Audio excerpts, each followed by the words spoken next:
Period વખતે આપણે mostly પેટમાં અને કમરમાં દુખાવો થતો હોય છે, તો એક્યુપ્રેશર થેરાપીમાં ગર્ભાશયનો પોઈન્ટ આપણા બંને હાથમાં વચ્ચેની બે આંગળી વચ્ચે અહીંયા આવેલો છે. આ પોઈન્ટને તમારે આ રીતે પ્રેસ કરવાનો છે, અથવા તો આ પોઈન્ટ પર તમે વટાણો પણ લગાવી શકો છો.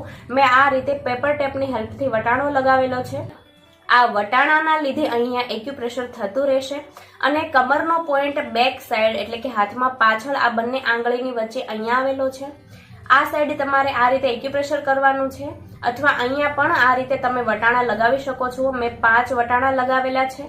અને આ બંને પોઈન્ટને રેગ્યુલર પ્રેસ કરવાથી પીરિયડના દુખાવામાં તમને જરૂર આરામ મળશે. અને તમે રેગ્યુલર એક્યુપ્રેશર એટલે કે આ રિંગ પણ ચલાવી શકો છો. આ એક્યુપ્રેશરની રિંગ છે. આ રિંગને તમારે 10 આંગળીઓમાં આ રીતે ચલાવવાની છે, જેથી બધા પોઈન્ટ થશે, એક્યુપ્રેશર થશે અને તમારું બોડી ઓટોમેટિક રિકવર થશે. તમે હેલ્ધી બનશો.